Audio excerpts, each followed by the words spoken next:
આપો છે તેનો સ્વીકાર કરીએ છીએ અને જે લોકોએ કોંગ્રેસ પક્ષ ઇન્ડિયા ગઠબંધનની તરફેણમાં મતદાન કર્યું છે એની પડખે હંમેશા ઊભા રહીશું.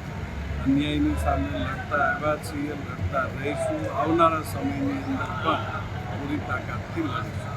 24 લોકસભાની ચૂંટણીનું જે મતદાન થયું અને આજે ગણતરી પણ સંપન્ન થવા જઈ રહી છે ત્યારે મોદી સાહેબ આ દેશમાં ત્રીજી વખત વડાપ્રધાન બનવાની હેતરી કરી રહ્યા છે અને અહીં સુરેન્દ્રનગર લોકસભા વિસ્તારમાં પણ ભારતીય જનતા પાર્ટી ત્રીજી વખત હેતરી કરી રહી છે ત્યારે લોકોને એક વિશ્વાસ છે મોદી સાહેબ ઉપર અને ભારતીય જનતા પાર્ટીના તમામે તમામ કાર્યકર્તાઓ ઉપર, ભારતીય જનતા પાર્ટીના તમામે તમામ આગેવાનો ઉપર કે ભારતીય જનતા પાર્ટીનો કાર્યકર હોય, મોદી સાહેબ જે દિશામાં આ દેશને આગળ લઈ જવા માટે, આ દેશનો વિકાસ કરવા માટેના કામો કરી રહ્યા છે.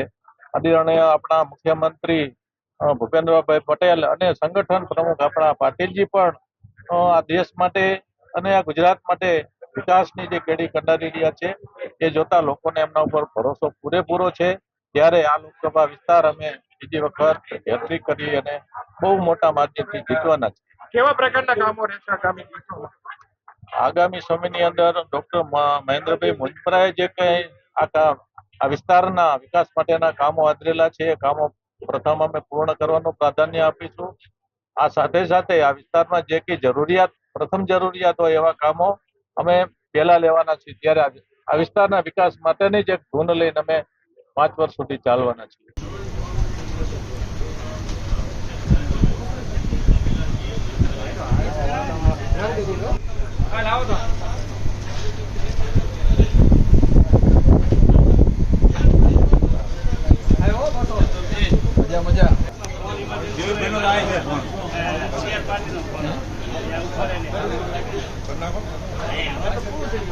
મજા